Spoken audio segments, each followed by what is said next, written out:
Hello one and all, this is Nerdcraft here, bringing you game number 3 out of a best of 5 series. Here spawning on the northern position of Antigua Shipyard is going to be our blue Terran, EGDemuslim, and his opponent spawning on the southern position, our red Zerg player, EmpireviOLet.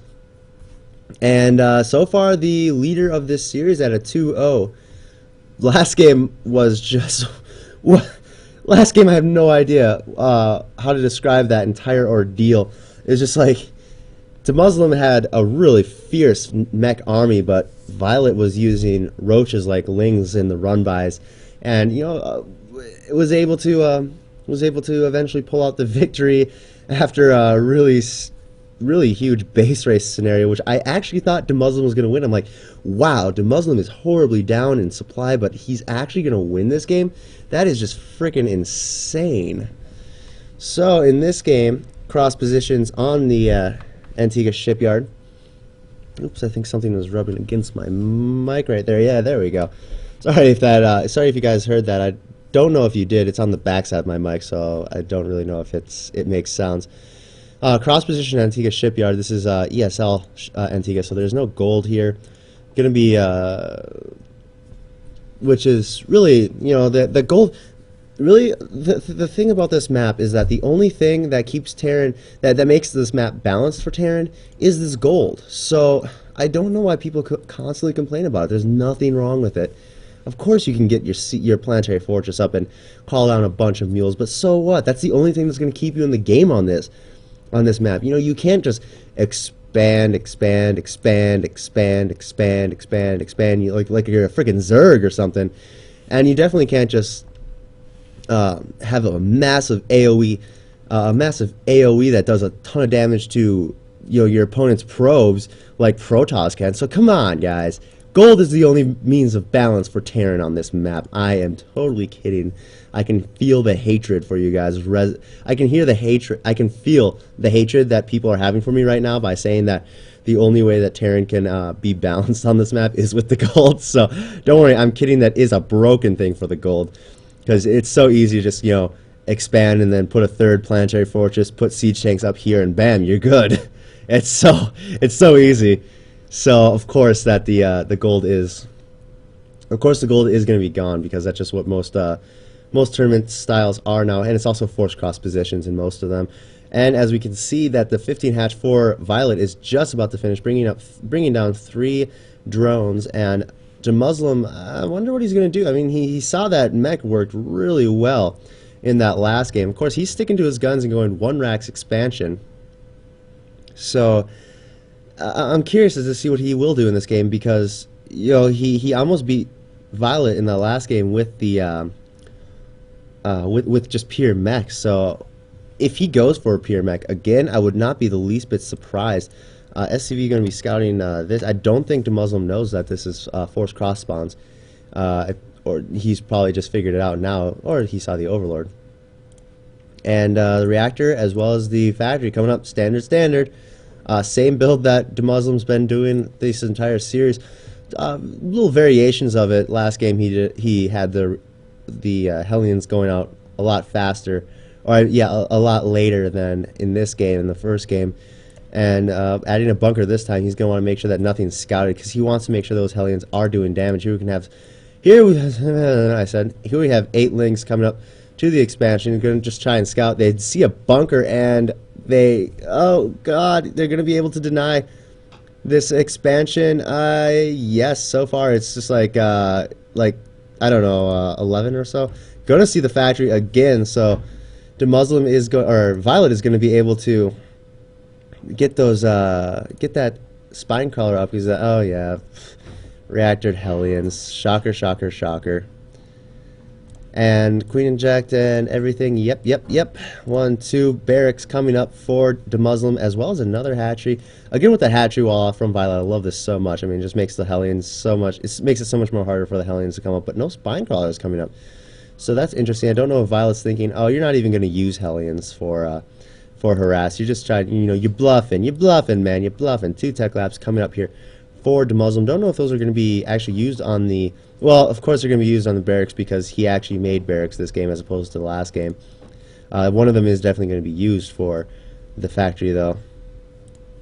and one Hellion out there. It's scouting for the third. EGDemuslim, I think, is just a little fearful of going up this ramp because he's probably like, oh, he's been so good at denying my my Hellions. I think I'm just going to keep very few Hellions this game and not waste my minerals. Essentially, Overlord going to come in for the scout. He's going to see that. Oh, hey, look, you're mining a refinery and you have Marines. I don't know what to make of this. Oh, there's a tech lab, he says. There's a tech lab. Oh, it's on a barracks. And supply depots being made as well as the Evo chamber. Just going to complete this wall off here for EGDemuslim. And Spinecrawler coming up. 2 Lings, 2 Hellions. Lings are going to be the winners of this battle. Oh, you ever look at how Lings run when they got speed? They're like hop, hop, hop, hop, hop, hop. They're like 2 jumps and a long leap. They look like they have so much fun when they run, actually. My guess is that EGDemuslim is going to be going for a more marine tank orientated style. This game stim is on its way. No starport coming on at all for EGDemuslim, so he has not gotten those medevacs, which I don't think he's made at all this entire series. First game he just didn't have time to do it. And then the second game, he just went pure mech, so there's no need for it. That Hellion going to get surrounded and cleaned up quite easily. And Violet's just like, yeah, that's right. I did that to your Hellion. What are you going to do about it, huh? What are you going to do? Yeah, I know gas prices are high, so I'm going to make sure that you have trouble and that you have to sacrifice marine production so you can fill up your tank, something. I don't know where I was going with that, to be honest. One thing out here, just watching for any army movement, and the factory here going to be put on a tech lab, and a reactor going to be built for that barracks. Stim just, well, not just about to finish, but it's getting close to finishing. Did I mention that the third was coming up? No third coming up from Violet, however, so very interesting. This third is most likely just going to be used as a macro orbital right now for EGDemuslim. He's not going to, lift it right away and bring it to the third.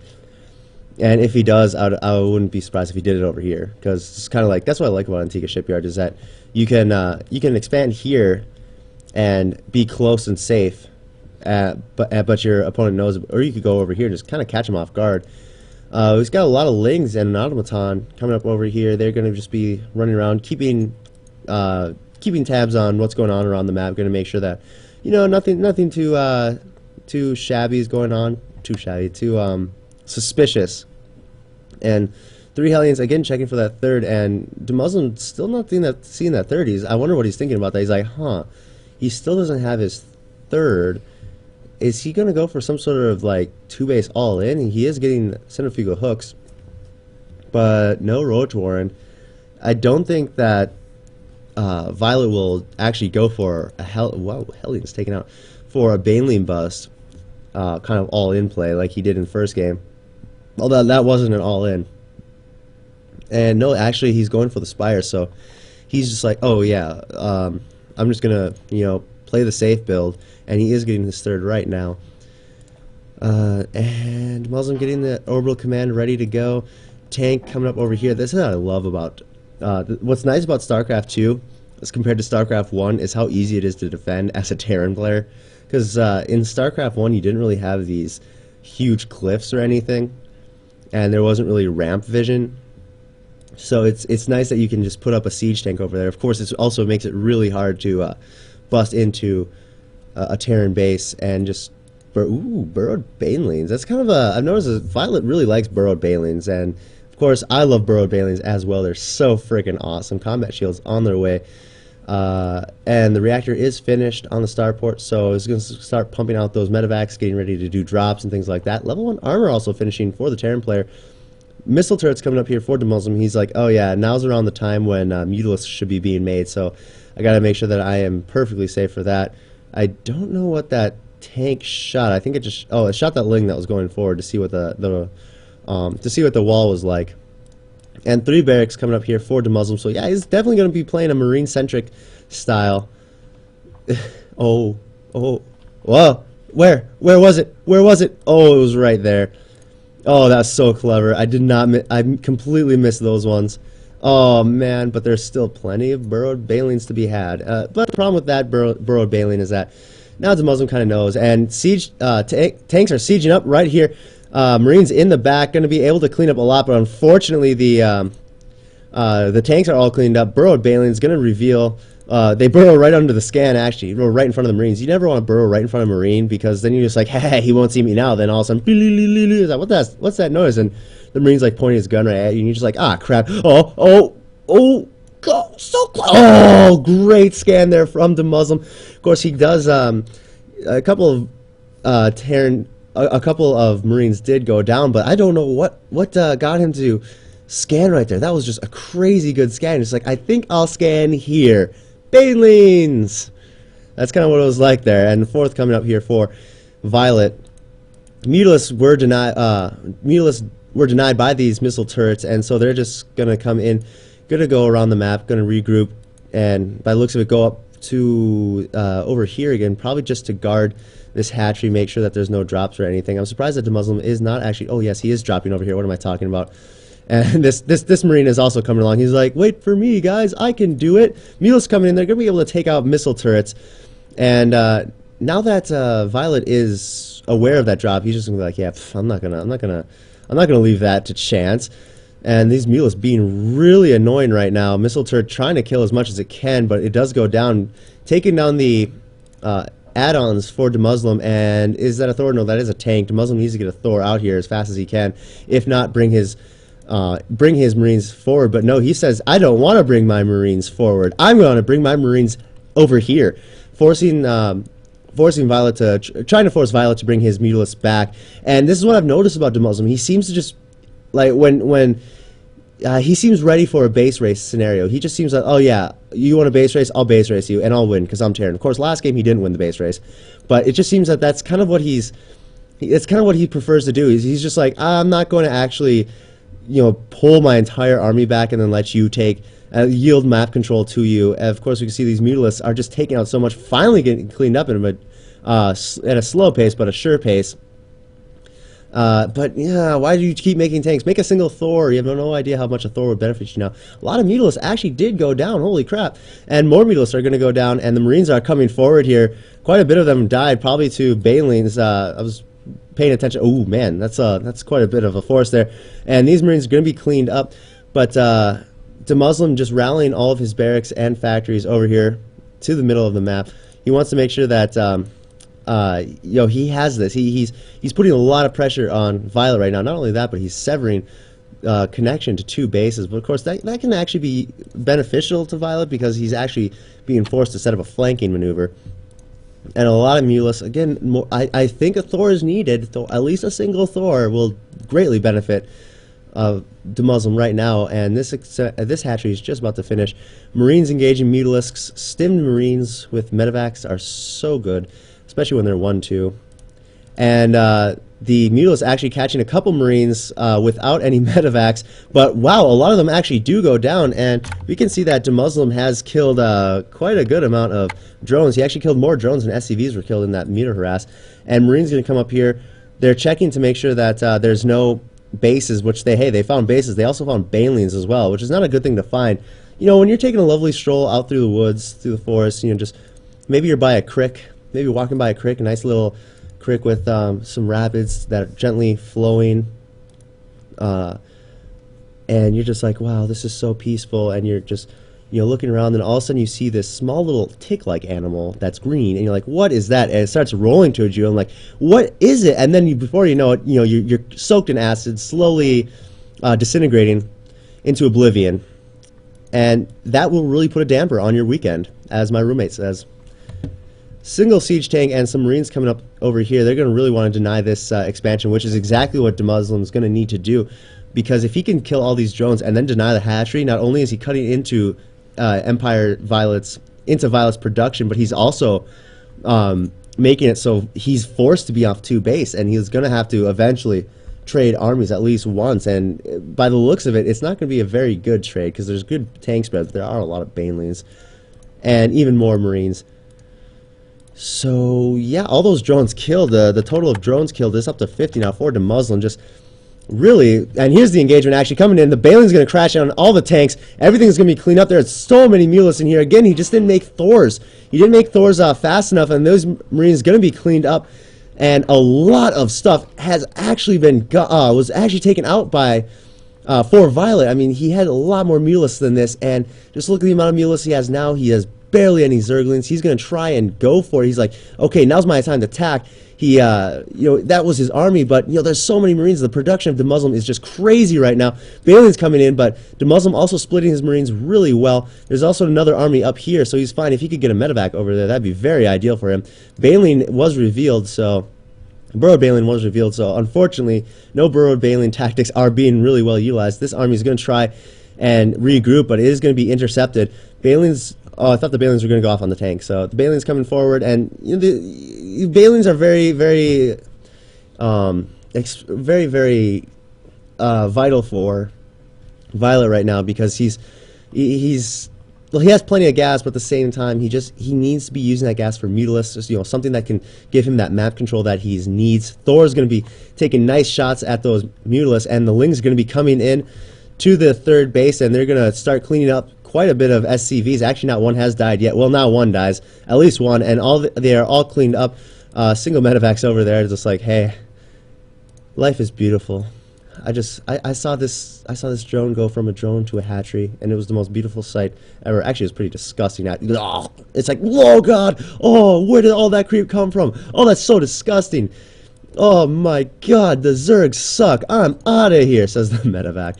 And creep sweep going to come up for EGDemuslim, going to be able to take out that creep tumor. These Lings going everywhere around the map. I really like this. Lings are a very active unit in the sense that they have to, they can't just sit in one place like a Terran army.